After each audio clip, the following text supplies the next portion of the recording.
ట్యూటోరియల్‌కి స్వాగతం. మనం ఇప్పుడు ఆసనాల్ని సైమల్టేనియస్‌గా డ్రిఫ్ట్ వాచింగ్‌కి డిఫరెంట్ థాట్స్‌ని ఎగ్జామిన్ చేస్తున్నాం.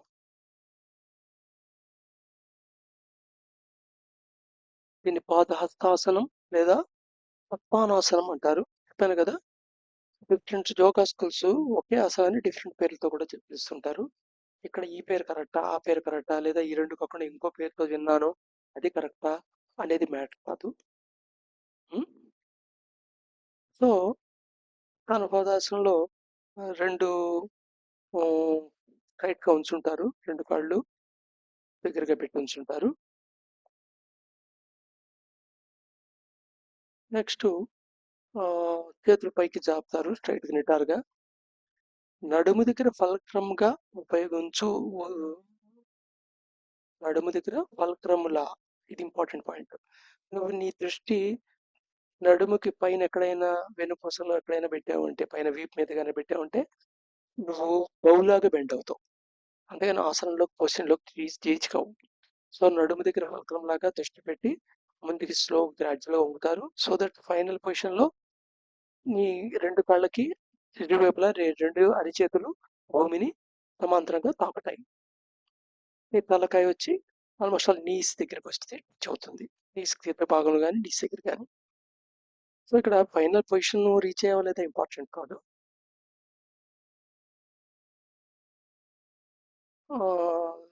సో నీ బాడీ ఎంత సహకరిస్తే అంతవరకు చేయాలి.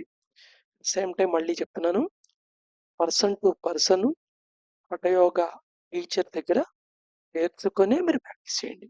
అందుకని ఇక్కడ ఫోటో చూపించారు కదా, ఫోటో చూసి చేసేది. లేదా ఇంకో వీడియోలో ఎక్కడ ఎలా చేయాలో రాసిందని చెప్పి ఆ వీడియో చూసేసి చేసేది. అది ఆసనాలు తీసుకోవాల్సిన ఇంపార్టెంట్ జాగ్రత్త గురించి చెప్పాను కదా. ఆసన యొక్క ఫోర్ ఫోల్డ్ యూజ్ ఏమిటి, దాని యూటిలిటీ ఏమిటి అనేది ఇంపార్టెంట్.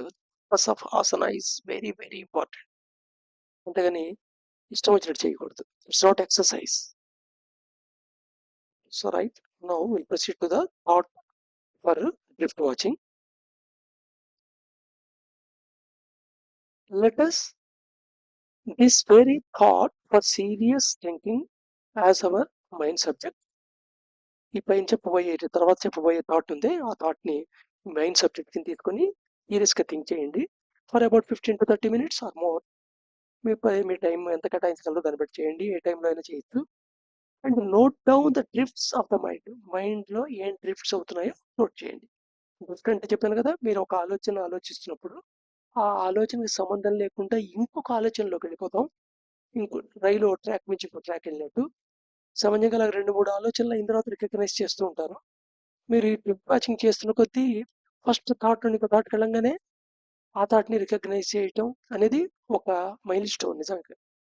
సో ఏ థాట్ని రికగ్నైజ్ చేయగలిగితే, అబ్జర్వ్ చేయగలిగితే ఆ థాట్ కంటెంట్ బట్టి దాని వెనకాల ఉండే మ్యాగ్నెటిక్ పాయింట్ ఏమిటి, మీలో ఉండే జెలసీ ఆ థాట్కి కారణమైందా, మీలో ఉండే యాంగర్ ఒక థాట్కి కారణమైందా, మీలో ఉన్న ఫియర్ ఆ కారణమైందా, డౌట్ కారణమైందా, లేదా సఫరింగ్ ఆర్ పెయిన్ కారణమైందా, సెక్షువాలిటీ కారణమైందా, హోప్ కారణమైందా, మీ ఎగో కారణమైందా. సో వెనకాలన్న ఏమిటి, మీ ఐడెంటిటీ ఏమిటి దాని వెనకాల.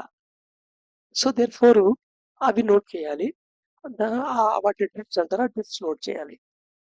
సో థాట్ ఏమిటాయి అంటే రీడింగ్, థింకింగ్, లివింగ్. అంటే చదవటం, what is the common link, వీటి మధ్యలో ఉన్న కామన్ లింక్ ఏమిటి.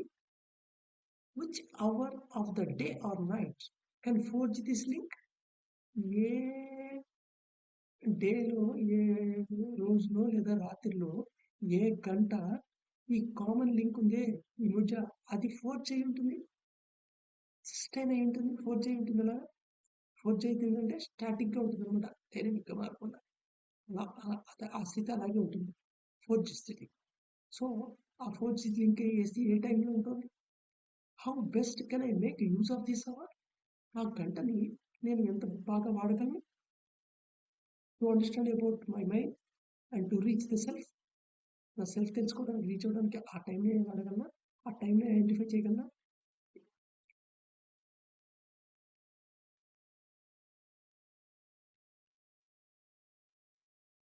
కామన్ లింక్ మీకు అనిపిస్తుందా.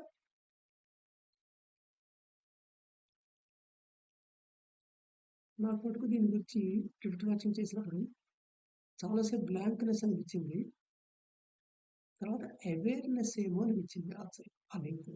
ఎందుకంటే రీడింగ్ అవేర్‌నెస్ పెంచేది అవేర్‌లో ఉంటేనే రీడింగ్ దాని పర్పస్ సర్వ్ అవుతుంది. రీడింగ్ అంటే చూసి చదివేయటం కాదు కదా! చదువుతున్నది ఏమిటో కాంటెక్స్ట్ ఏమిటో అర్థం చేసుకోవటం ఉండాలి. అలాగే థింకింగ్ కూడా ఒక పర్టిక్యులర్ థింకింగ్ చేసినప్పుడు అవేర్‌నెస్ ఉంటేనే పర్టిక్యులర్‌గా థింక్ చేయగలం. అవేర్‌నెస్ లేకపోతే థింకింగ్ ట్రాక్ మారిపోతుంది. అసలు లివింగ్ అంటేనే అవేర్‌నెస్. నేను బ్రతికున్నాను, నేను బ్రతికే ఉన్నాను అనే తెలుస్తుంది అవేర్‌లో ఉన్నప్పుడు తెలుస్తుంది. ఈవెన్ ఆ అవేర్‌నెస్ కూడా ఉండదు కదా మనకి. అలాగే డే అండ్ నైట్ టైంలో ఎప్పుడు ఈ లింక్ ఫోర్జ్ అవుతుంది అంటే ఎర్లీ మార్నింగ్ లేవంగానే. ఇంకా మేము బ్రహ్మ ముహూర్తం ఉంటాం కదా! అందరికీ ఆ టైంలో అని రూల్ లేదు. అది మన లైఫ్ స్టైల్ బట్టి రకరకాల టైంలో కూడా ఇది ఆ స్టేట్ ఆఫ్ రావచ్చు. నేను బ్రహ్మ ముహూర్తంలో ఉన్నాను కదా అని చెప్పి దాన్ని ఫిక్స్ అయిపోద్దు. సో ఎప్పుడు మీకు ఆ అవేర్‌నెస్ ఫోర్జ్ అవుతుందో డే అండ్ నైట్ టైంలో, ఆ టైంని, ఆ క్షణాన్ని, ఆ మూమెంట్‌ని ఎంత బెస్ట్‌గా వాడగలను అదనమాట ఇంపార్టెంట్ ఇక్కడ.